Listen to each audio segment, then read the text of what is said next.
안녕하십니까. 월간조선 박희성입니다. 오늘은 박원순 전 서울시장에 대해서 얘기를 한번 해보겠습니다. 박원순 전 서울시장이 극단적 선택을 한 그 원인부터 지금 오리무중입니다. 물론 많은 분들은 이제 머릿속으로 그런 인과관계를 생각하시는 분들이 많이 계시겠지만 어쨌든 그 당사자가 입을 열지 않고 최후를 맞이했기 때문에 그 진상은 알 수가 없습니다. 지금 현재 일방의 주장만이 있을 뿐입니다. 그런데 여기에 대해서 이제 그 피해를 호소했던 그 서울시 직원에 대한 어떤 인신공격, 비방, 중상이 계속되고 있고, 소위 말하는 2차 가해가 계속되고 있지 않습니까?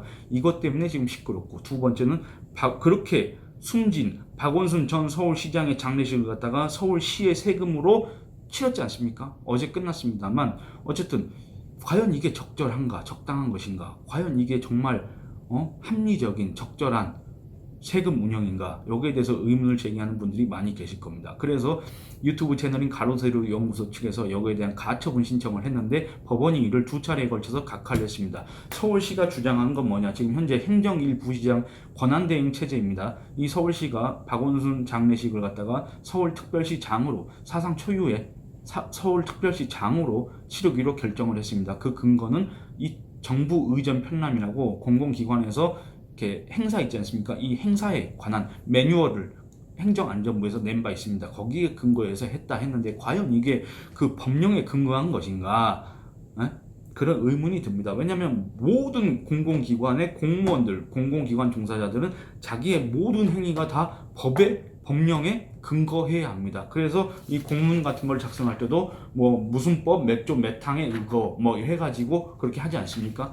그런데 과연 이 서울시의 의사결정 과정에서 그런 근거 법령을 제대로 확인을 한 것인지, 그리고 가로세로 연구소 측에서 얘기하는 것처럼 그 기관장, 서울특별시장 같은 기관장을 치르기 위해서는 이게 청와대까지 보고가 되고 국무회의에서 협의가 돼야 되는데 과연 이런 절차를 거쳤는가, 여기에 대해서 의문을 제기했습니다. 그리고 만약에 이런 식으로 되지 않았다고 한다면 그 정당한 절차를 거치지 않고 시민의 세금을 지출을 했다, 박원순 장례식을 위해서, 그러면 이건 국고 손실이다, 이런 주장을 지금 하고 있는데, 이거는 이제 나중에 법원의 판단을 한번 또 구해봐야 되겠습니다. 그러니까 이 장례식 문제, 그 다음에 지금 나오고 있는 건 또 이겁니다. 박원순의 빚을 대신 갚아주자, 이런 지금 운동이 온라인상에서 확산되고 있다고 합니다.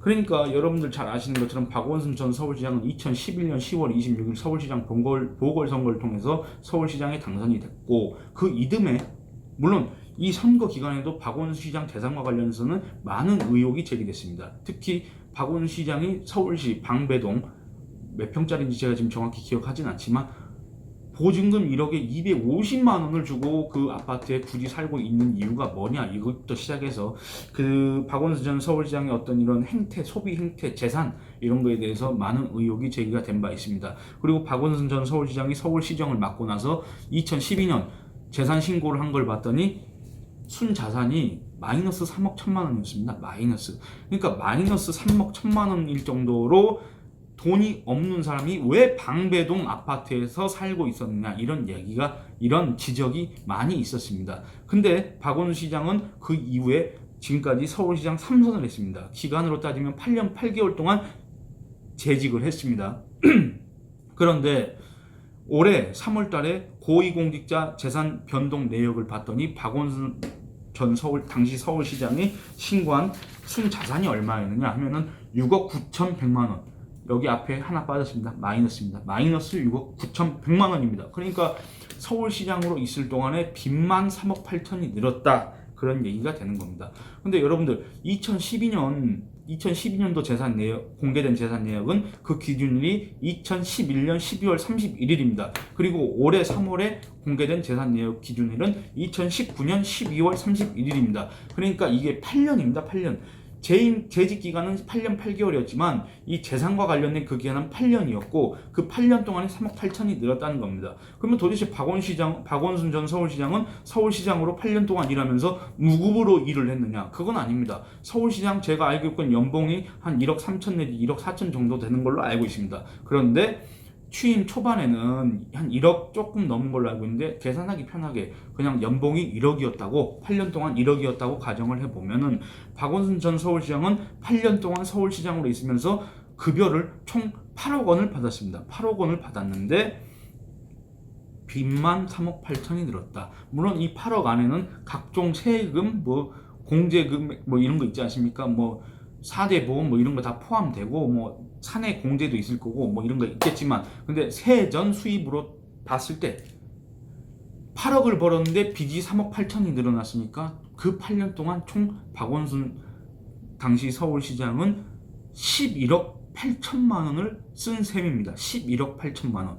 그러면 여기에서 의문이 드는 건 그겁니다. 도대체 박원순 전 서울시장이 어디에 돈을 그렇게 쓸 필요가 있었을까? 이런 의문이 들 수밖에 없습니다. 여러분들 우리가 평상시에 살아갈 때 가장 많이 드는 돈이 어떤 게 있습니까? 뭐 주거비가 있습니다. 뭐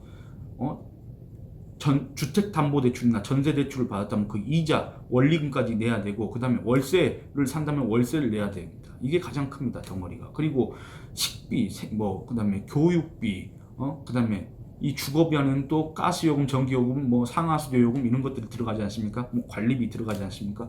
근데 박원순 전 서울시장은 이런 게 들어가지 않는 사람입니다. 왜냐하면 박원순 전 서울시장은 서울시장이 되고 나서 계속 서울시장 관사에 살았습니다. 서울시장이 되고 나서 맨 처음에는 해화동 관사에 살다가 그 다음에 은평구, 은평 뉴타운 아파트 관사에 살다가 지금은 서울시 종로구 가해동 대지 200평, 건평 100평 2층 단독주택에 살고 있습니다. 다 관사입니다. 이 관사는 서울시 예산으로 운영하는 겁니다. 특히 가해동 관사 같은 경우에는 서울시 예산으로 보증금 28억 원, 월세 208만 원을 내고 있습니다. 그리고 거기에서 발생하는 전기요금, 가스요금, 상하수도요금 이것도 다 서울시 예산으로 내고 있습니다. 그러니까 박원순 전 서울시장은 여기에 대해서는 돈을 낼 필요가 없는 사람입니다. 두 번째는 교통비도 들지 않습니다. 왜냐 박원순 전 서울시장은 서울시장 전용 차량을 이용했습니다. 기사도 있습니다. 유류비도 서울시 세금으로 냅니다.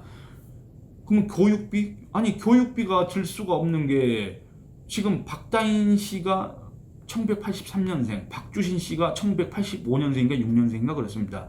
이미 박주신 씨는 또 결혼을 해서 영국에서 8년째 생활하고 있습니다.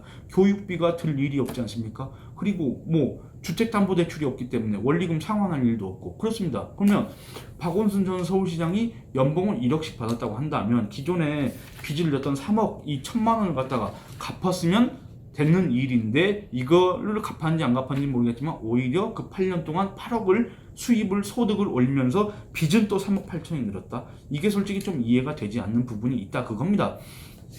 그런데 이런 점들이 상당히 좀 이렇게 어떻게 보면 안타깝다 이렇게 여기는 박원순 지지자 또는 친여 성향 네티즌들이 많은 모양입니다. 이 네티즌들이 지금 온라인상에서 뭐라고 하냐면 이제 갚읍시다. 모금운동을 벌려 빚도 갚아주고 집도 없다는 가족들을 돕는 것이 도리입니다. 그리고 김어준이 운영하는 딴지일보 게시판에도 시민운동과 박원순의 채무보상운동을 제안한다는 글이 올라왔습니다. 한 시민의 평생의 업을 우리 시민들이 이어받는 첫걸음으로 우선 그 시민의 빚부터 탕감해 줍시다. 여기서 말하는 시민이라는 게 바로 박원순 전 서울시장을 얘기하는 겁니다. 그랬더니 또 누군가는 이렇게 얘기를 합니다. 책을 사자. 박원순이 쓴 책을 사자. 시장님 저서를 구입하시면 인세가 가족들에게 돌아가니 전 저서를 구입하려고 합니다. 페북에서 보고 동참합니다. 100만 명이 구입하면 인세만 10억이라고 합니다. 근데 여러분 제가 얘기하고 싶은 그겁니다. 박원순 지지자들은 박원순 전 서울시장이 정말 소탈하고 청렴하고 검소하고 시민만 생각했다. 정말 그 다른 사람의 인권을 생각한 인권 변호사다. 시민운동가다. 이렇게 얘기하지 않습니까? 동의하시지 않는 분들 많이 계실 겁니다만 근데 그 사람들은 그렇게 얘기하지 않습니까?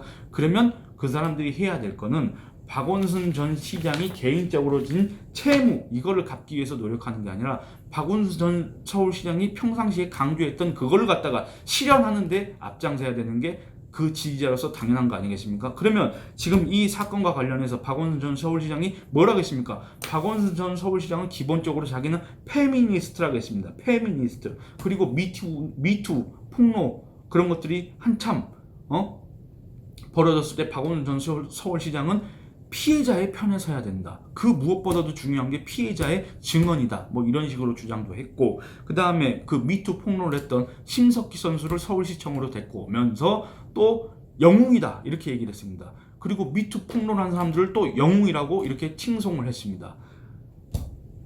그런데 왜 박원순의 지지자들은 그런 거에 대해서는 관심을 두지 않고 왜 박원순의 이런 개인적인 이런 어떤 경제적인 부분을 갖다가 그렇게 안타까워하면서 해결해 주려고 하는지 잘 모르겠습니다. 박원순의 유지라는 거는 그런 걸 갖다가 이어받는 게 유지를 이어받는 거 아니겠습니까? 그러면 박원순 지지자로서 과연 이 사건은 실체는 무엇인지 진상은 무엇인지 이걸 밝히는 걸 더 앞장서고 노력해야 되는 게 바로 박원순 지지자로서 해야 될 일이 아닌가. 그걸 바로 제안하고 확산시켜야 되는 거 아닌가. 그런 생각을 하게 됩니다. 지금 현재 박원순 지지하는 사람들이 과연 이 박원순 전 서울시장으로부터 지난 4년 동안 지속적으로 성추행과 성희롱 등 성폭력을 당했다고 주장하는 서울시 직원, 그 직원에 대해서는 과연 어떻게 생각하는지, 박원순 전 서울시장이 남긴 그 유지에 따라서 이 사건을 어떻게 해결하려고 노력하는지 그런 것들이 참 궁금합니다. 앞으로 이 사람들이 어떤 운동, 이 모금 운동 말고 어떤 운동을 펼칠지 한번 지켜보도록 하겠습니다. 오늘은 이만 줄이도록 하겠습니다. 감사합니다.